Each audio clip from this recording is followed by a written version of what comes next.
I want to talk about Seeley. If you don't know who he is, Seeley was an amazing Disney icon and kind of a ghost singer in the early OOs.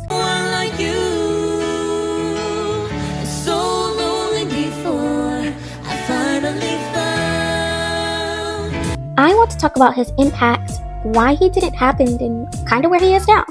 So first things first, I want to talk about what Seeley is most known for. Can you feel it building? Like a wave, the ocean just can't control. Ghost singing. He ghost sang in High School Musical and lipped and did the dub for Zac Efron for the role of Troy Bolton for High School Musical. In particular, just the first one. I want to make that very clear that Zac Efron sang for High School Musical 2 and High School Musical 3 senior year. He also was on the Jump In soundtrack. Izzy Daniels is about to find his own beat. What's it gonna be? What's it gonna be? High School Musical's Corbin Blue. Let's do this. Step up. And he was in Cheetah Girls, singing the song Dance With Me with Belinda.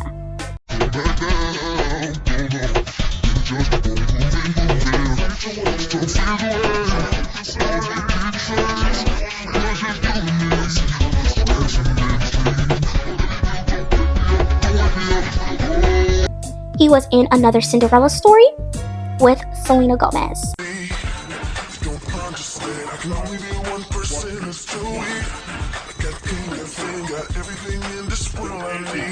Talking about all of these roles that we've heard of him in, especially as a kid, you would think, well, why isn't he any bigger? He's sang for a lot of the movies, and he was even in one really, really good sequel for Another Cinderella Story, which is a sequel to A Cinderella Story, which was a major teen rom-com chick flick type of film that has a bunch of movie series after. The one with Selena Gomez and Seeley is the second movie in the series installment and is easily one of the favorite films of all of the series for a lot of people. I want to talk about his involvement in High School Musical. His involvement in High School Musical has always been up for debate. A lot of people didn't know his role in High School Musical and how that really came to be. I want to talk about how Seeley even had a little bit of beef with some of the fans who really are just huge Zac Efron fans. Because as you know, Zac Efron went on to have a very long and prosperous career. And even though I think Zac Efron could be taken more seriously, I do think for the most part for his career, he's done the work and has the resume that I think, if I'm going to be truly honest, I always thought Seeley might maybe end up getting. That just never happened. But going back into High School Musical, for the 10-year anniversary of the movie, he was attacked by fans after he sent out a tweet saying, well, it's official, I've had my head in the game 10 years next week. Hashtag HSM airs on Disney Channel Wednesday, 8 p.m. East.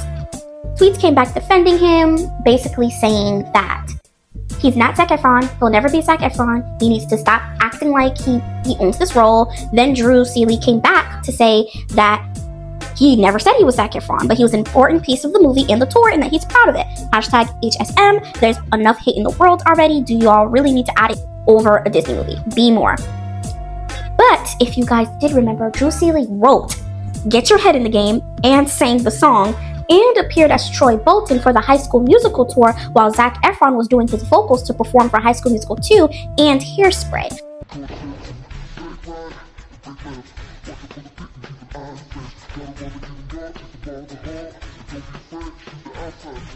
So Zac was not available for the Roundabout tour. Plus, I don't know how it would have worked with such a differential in the voice. But on tour, Seeley was Zac Efron. He was Troy Bolton, I should say. And that's his involvement with High School Musical. And I always say that ghost singing for Zac Efron was one of his downfalls. Only because I don't think he was truly ever really respected because he stood in the background. And every year, there's more people who find out that Zac Efron did not sing in the first movie. For some reason, this Seeley thing is now a known fact within the last 5 years. But prior to that, a lot of people thought Zac sang for all of the movies in total.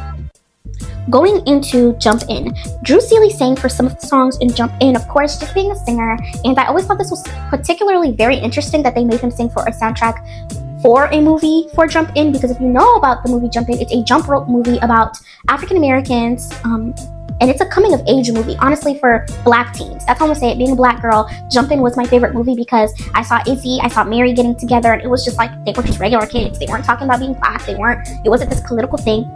If you switch out races, this could have easily been a movie about white kids as well. It was just a movie that had black faces, which I really appreciated and loved. So having Drew Seeley be on the soundtrack, I always thought was a little bit hilarious. Going back into Cheetah Girls, this is another role or another song that he sang, Dance With Me with Belinda, which was in the movie. It was a dance sequence.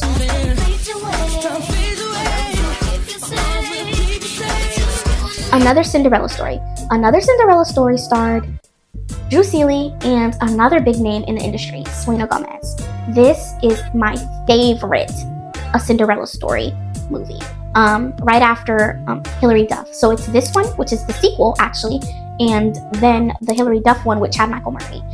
I love this one so much because the dance aspect of it was so cool, the way Selena acted in it, and plus Drew Seeley was just an attractive leading male in this movie. Like, I think he could lead. The fact that he didn't really get a lot, I think he got a few, but a lot more roles after this movie, to me is always criminal because he proved that he can be a male leading figure in a rom-com movie. So I always thought he would get more roles after this because he did an amazing job. And the fact that he's multifaceted, he could sing, he can act, he can dance.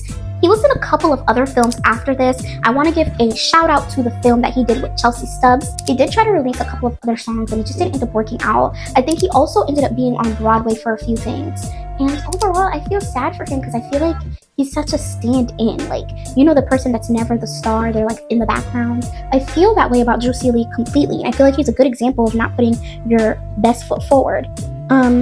He does have other avenues, again, like I said, like Broadway and a couple other things. He is on TikTok, and he did make a TikTok talking about if he ever regrets not trying out to be Troy Bolton. And he said that everything worked out exactly the way it was supposed to work out. Yeah, I mean, I did audition for it. Any actor would have loved that role, but Zach did a great job. He was the right man for the job. And I did get to do the tours, so everybody wins. Much love. There's no drama. People try to say there's drama, there really isn't. So, you know, he doesn't have any regrets about anything, which I love. But I did want to talk about if he could even have done the role. Around the time that Drew Seeley was slated to do the voice dub for Zac Efron for the role of Troy Bolton, I think that Drew Seeley was a little bit above the age that he was supposed to be. I do think that he kind of aged out a little bit. You want to kind of like market more teenagers to kids, especially in a Disney movie. I notice most people are like under 20, under 21 at best, especially back then. Back then, they had people who was mainly under 21. I think one of their oldest castmates was Ashley Tisdale. That was the oldest, I think, castmate, and as well as the young lady who played alongside of Corbin Blue as his girlfriend. I'm blanking on her name. Her name is Monique, but I think that was the oldest castmate, and she wasn't a main. She wasn't somebody they were pushing to be on Disney Channel to be this heartthrob or this teen sensation like they did with Vanessa Hudgens or Zac Efron. And I think they needed something to push that teen heartthrob narrative, and I don't think that because of his age, I think that Drew Seeley wasn't able to do it 100%. I think around that time, he already kind of aged out to the age group that they wanted the character of Troy Bolton to be. And I truly believe that that's what happened. Afterwards already, I would have demanded something of my own, which I think that that's what Drew Seeley did not do. I would have asked. It doesn't hurt to ask, especially if he already had a little bit of a fan base. You were on tour. You know, you were Troy Bolton on tour. A couple of the fans know who you were. You could have asked for a more mature thing, doing something else. You could have asked to be on Pixar. You could have asked for a part in a Disney movie. You could have asked for something. You know, maybe it would have been no. I'm not saying you gotta be the lead. Could have, you know, did a little background and then kind of climbed up to it.